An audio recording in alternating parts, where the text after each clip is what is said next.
Hello and welcome to the 118th episode of Fur, Fins, and Feathers.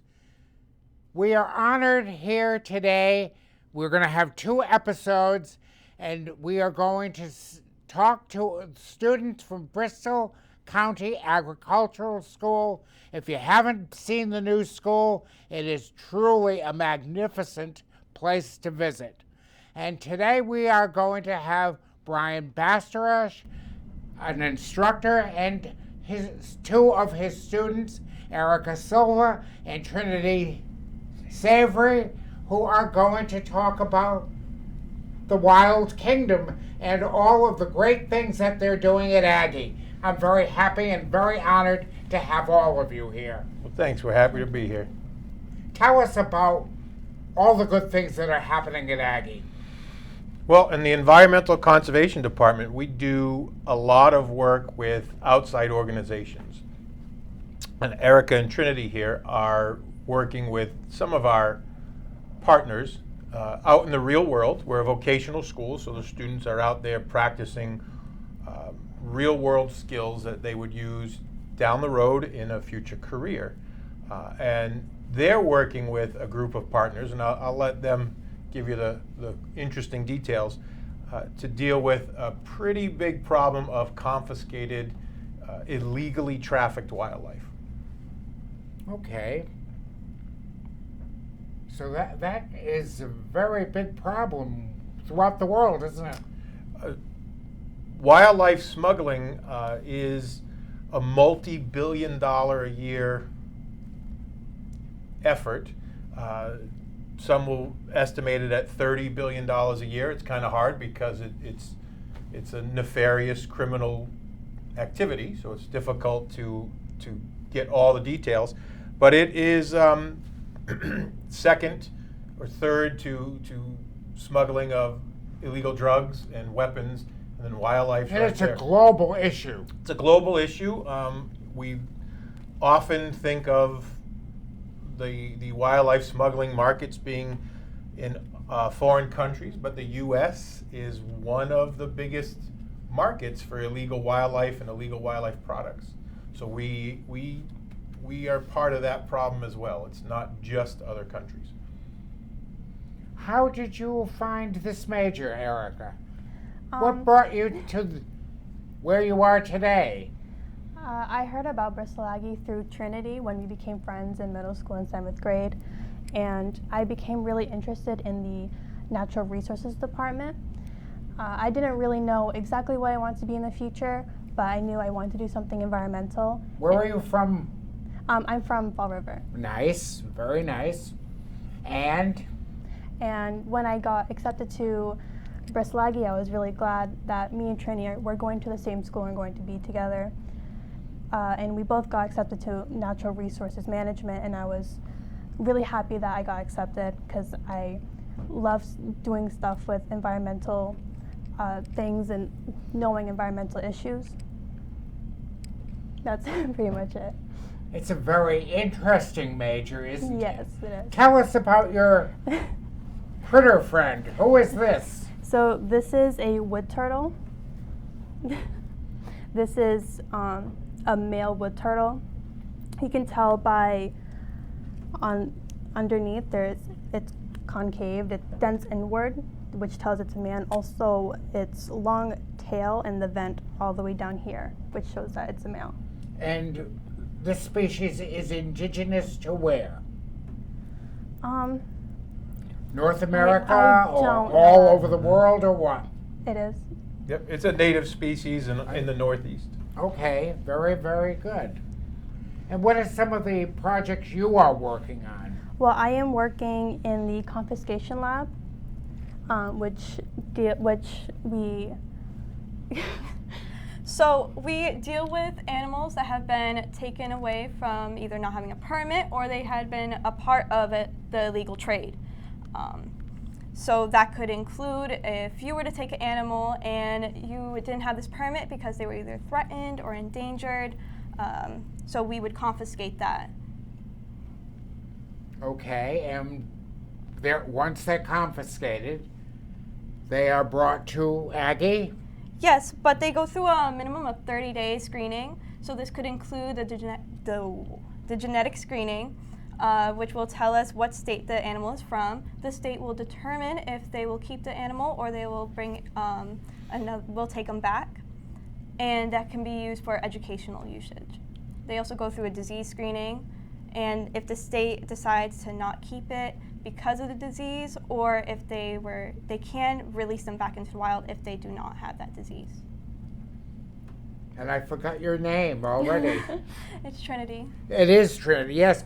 Trinity, how did you get interested in, you came from middle school in Fall River. Yes. And how did you find out about Aggie? So I found about Aggie from my grandmother, who wanted me in agriculture, but I was more interested in the wildlife aspect. And when I was searching online, I got to learn all about the Environmental Conservation Department, which back then was Natural Resources Management only. And I got to read all about what they did. One of the main projects I've read about was the Head Start program. And what really drawn me towards it was when we actually got to go outside. And they brought us out to do some wading with our waders, and we were seining out some fish. And I got to learn from Mr. Bastarache about all the different types of fish in our Taunton River. What is the Head Start program? The Head Start program will be the focus of the next segment, but that's a program where we work with various state and federal wildlife agencies to raise the very young hatchlings of various protected species, in this case of all turtles, and raise them past their most vulnerable stages. And we'll be discussing that in the next segment. Yep. So what are some other things that you are working on at Aggie? Well, between the Head Start program and the confiscation lab, we have, how many animals do you have in your lab right now? 100?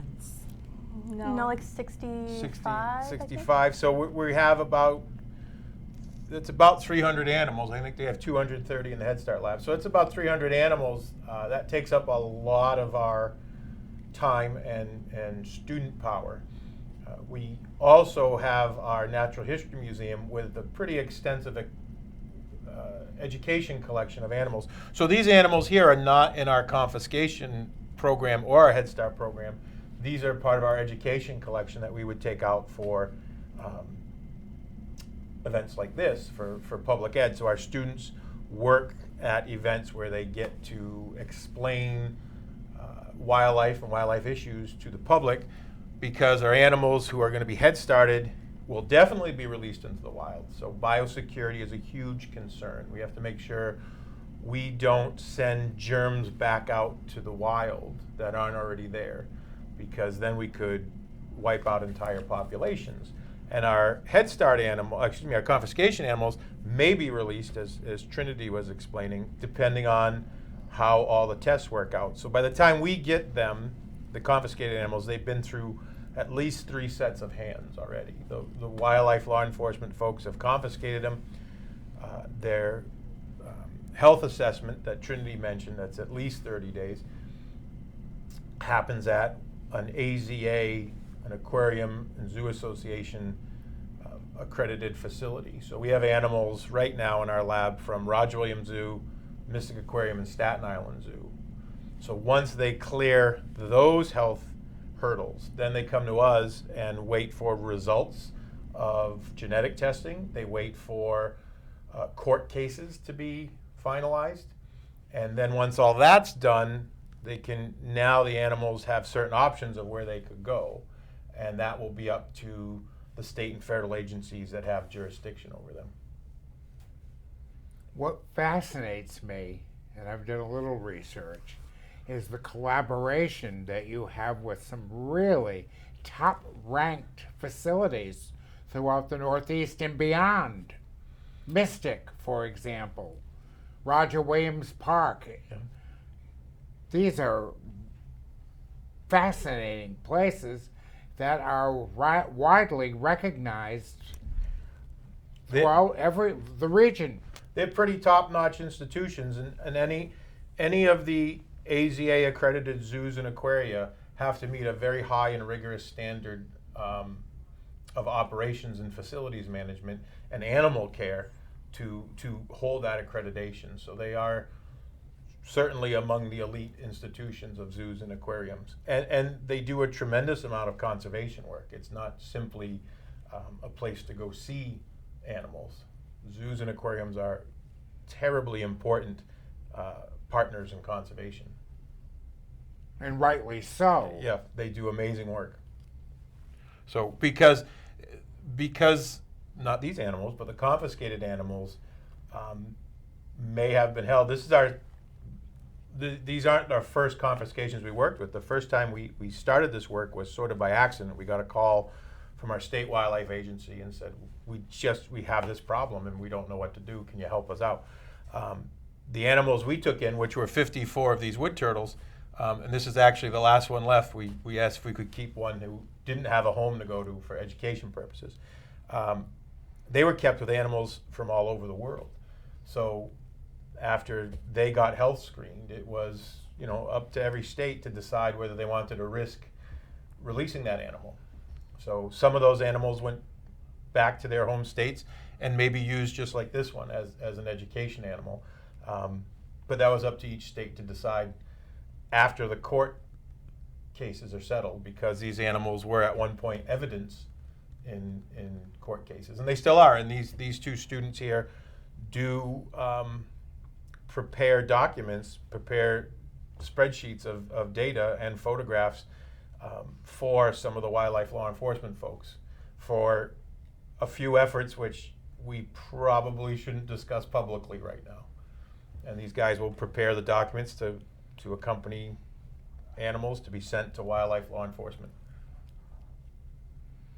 What are some other types of animals that you work with? So the work that these students are working with is, right now in the confiscation lab, is supported by two funding sources in addition to the school. One is the Turtle Survival Alliance, which is a private organization, nonprofit organization. And the other is called a CompSWIG, a Competitive State Wildlife Grant, which is from the federal government that states usually often team up for these big multi-state efforts. This grant that we're working with is really for a group of North American turtles, really northeastern turtles, which are of greatest conservation need. Not only are they facing all the problems that all turtles are dealing with, but they're also very sought after in the pet trade. So what, you guys have the spotted turtle too? No, not So with us. we only have these two species in confiscation lab right now, but it's also set up to handle spotted turtles, which a lot of your viewers may be familiar with because they're somewhat common in southeastern Mass, and Blanding's turtles, which is another native turtle which you don't see too often. They are in eastern Mass, but they're fairly rare. And then the rarest in Massachusetts is the bog turtle. All of these turtles are very pretty.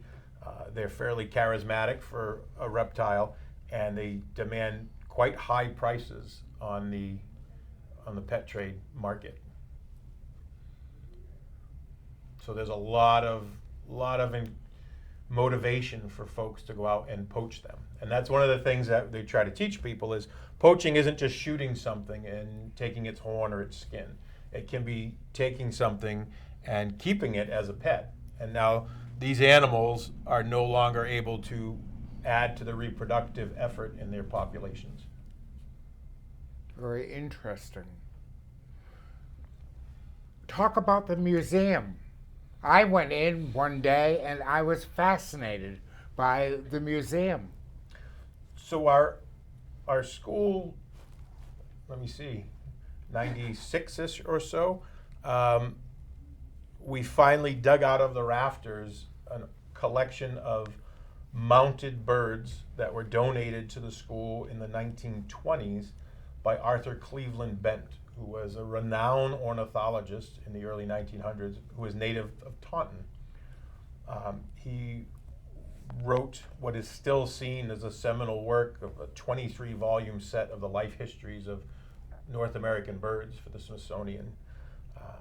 Wow. I just completed the set. Of reprints. It's an astonishing amount of work.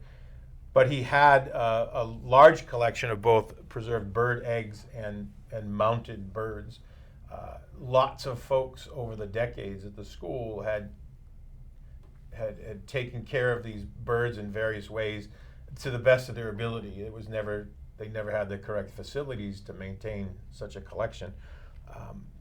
But an instructor named Bill Lapointe, a Swansea resident, was informed and savvy enough to take those animals out of the attic in which they were kept and started a small and modest natural history museum in a barn when he created our first natural resource management program. And we added to it a little bit every year, and we added things to our museum. And in our new campus update and refurbishing and expansion, we actually built a purpose-built space for the museum, which now includes both our mounted exhibits, our static exhibits, and several thousand gallons of live exhibits. Which blew my mind. There were so many interesting fish and different animals in those tanks. Mm-hmm. So the collection of the museum is focused on southeastern New England. So we talk about a 50-mile radius around our campus on the Taunton River. The students are involved with designing, creating, and then maintaining all of the exhibits. So the static exhibits, once they're made, they don't take too much maintenance, but the live exhibits need daily care and maintenance. And one of our instructors in our department, her last job was at New England Aquarium, and she works with a junior class, and their job every day is to care and maintain these aquatic exhibits. So it ranges from a 700-gallon marine aquarium down to 300-gallon brackish and freshwater aquariums, down to 60-gallon marine and soon-to-be freshwater aquaria, all with native species or local species. Not all of them are native, but they can all be found here, and which is why people will often call us and say, "Oh, I have a large Oscar fish that's outgrown my aquarium. Would you like it? We noticed you have big aquaria," and we say no, because we're not. That doesn't fit within the focus of our collection. We're here to teach people about what lives here. Very good. You are graduating, both of you, this year. What are your future plans? We both plan on going into Coast Guard and then eventually becoming environmental police officers. That is fascinating. So where is the Coast Guard Academy? Are you going to the Coast Guard Academy or? So it would be the Coast Guard Academy and then up into Coast Guard. We know of one base in Providence. We got to meet a few people from the Coast Guard, and she was telling us all about her programs, and we were planning on visiting her, and she would give us a private tour about her job, and we would hopefully be more interested, like going straight into it. And then right after that, we could go into the environmental police force. Wow, that is fascinating, with a wonderful career ahead of you. So you've had a wonderful experience at Aggie, haven't you? Yes. It was very interesting. If it wasn't for like Aggie, I probably would have never been interested in the environmental field. I did want to become a teacher before I found about Aggie, and it definitely changed all of my career goals. Very good. We have turtles. What else could we talk about in this segment here? We have turtles. We could show you how we track our turtles. You have a cockatoo. No, I can show you how we track our turtles. So one of the things they have to do, well, you can get this stuff up. So my hearing is. One of the things they have to do every week? Do you do it every week? Do you weigh and measure? Weigh? Yeah, every other every week. other Every other week. So our head starts are small and they get weighed and measured weekly. These animals in the confiscation lab are mostly adults, some are juvenile, but we still weigh them weekly, every other week, to make sure that they are maintaining weight and they're in good health, because they are, they're being kept in captivity, and it's a lot of work to keep them going. So one of the things. How do you keep them healthy? Well, that's a lot, but the first thing we have to do is individually identify them. Okay. So what these guys have brought is one of the tools we use to do that. So this is a pit tag that we inject into the turtle's hind legs. Okay. And we have a scanner that once you read and bring it next to the pit tag, it reads their individual numbers, and we get to know which turtle is which. So if I were to have this animal in the wild, and for instance, Mr. Bastarache does this during the summer, I believe, he goes out and he sets terrapin traps, and he brings them up, and they will check for pit tags, and just like in the wild, they'll just go up, scan it, and you'll know what turtle you have. There's another system called the notching system, but that is in your next segment for the Head Start. What is this turtle's longevity? I do not know that answer. So they're all different species, and some in different genera, so they're quite different from each other. But all of these animals will live for several decades, 80 years or plus. Some of the animals we're really not even too sure of, because we don't let them reach their maximum age in our modern world. We do a lot of things to reduce the lifespan of turtles. And one of the biggest things we all did today is driving around. I mean, driving does a lot of damage to turtle populations. In what way? So this turtle at least is an aquatic species. This is a diamondback terrapin. They live all in our coastal waters. This is a male who's probably, he's about 30 years old. He used to live at the Buttonwood Park Zoo. The females here will get up to almost 5 pounds. That male will probably rarely come out of the water except to sit on the edge of the bank and sit in the warm sunshine now and then. The females, though, will do that as well. But they'll come out in June, and they'll go up to find a place to lay their eggs. Well, that journey for all of these turtles will occasionally take them across roads. And the trouble is that's where they get hit. And what really makes that damaging to a population is those are the adult reproductive females. And they're the most important members of the population, because all these turtles we brought here today are all males. Any one of these males could mate with a dozen or more females. So the males we're not quite as important as we like to think we are. But these females will, like that box turtle, if that were a female, it might only have 4 to 6, maybe 8 eggs on a really big old female. That's not a lot.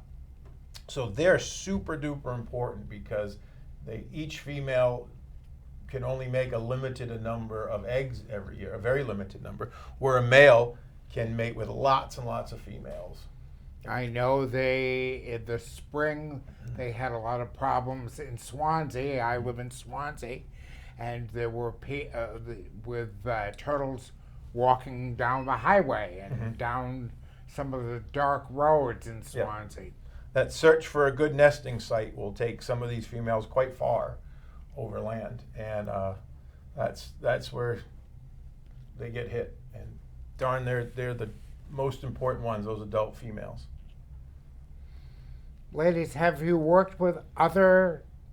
No, I inadvertently said cockatiel or cockatoo, but do you work with other types of birds and things? We do have an ornithology course, but we do not work with the birds. Actually, we do have a part where we go out with U.S. Fish and Wildlife, and we do band our eagles. Okay. So there are many different ways you can get involved in Aggie. there's an awful lot happening. A lot going on, Yep. but there are different majors. Certainly, yep. And in fact, we've added several, and I'm not even sure how many we have now. I think we're Should be around like 8. 10, yeah, 8 or 10 now, because with the expansion of the school, we added several programs. Which is really, really great. And I know they're always talking about like people in Rhode Island, schools in Rhode Island, coming to Aggie. Yeah, they cannot. They can't. They can't attend Bristol Aggie now because we're a public high school, so you can't come from out of state to be a student. And I know a lot of people have told me that they from Bristol and Warren and little other communities, they would love their kids to go to Aggie. Yep, several people at our fall show every year will ask about it, and then it'll come up that they live out of the state, and it's like, oh well, yeah, you'd have to move into the state to attend the school. You have several students from Fall River. Quite a few, yeah. Very good. And these people that we had in the audience here, they are from other communities that they travel quite far, from Hanson and Bridgewater Yep. and everything. We have students from our district is the entire county of Bristol, so the 20 municipalities within Bristol County. But we do have several students from outside of the district if their town does not have a comparable program that students could attend, then they can attend Bristol Aggie. So some students in Plymouth County usually are the students who might, 'cause Plymouth doesn't have many comparable programs. But of course, Norfolk County has their own agricultural high school, so we would not have any students from Norfolk County because those students all have a comparable educational opportunity. But from some towns, they have a long way to go in the Oh, morning. certainly, yep. Even some of the students within Bristol County have quite a ride. I was a student at Bristol Aggie, and I came from the north end of New Bedford, and my bus ride was an hour each way. How long does it take you to come from Fall River? My bus is probably about an hour. Same. So you have to get up, ladies, very early in the morning. Yeah. Yes. I wake up around maybe 5 in the morning. I to wake up start around getting ready. 4. Really? Yes. That's a long day. And then what time do you get home? I get home around 3:30. Which is good. Well, we will be breaking up now, and we will be moving on to the second chapter, and we will be talking to the other students. But it was an honor to have you here, and I'm very happy to have met you, and congratulations and good luck with your future goals. Thank you Thank so you. much. Thank you. Very nice to have you.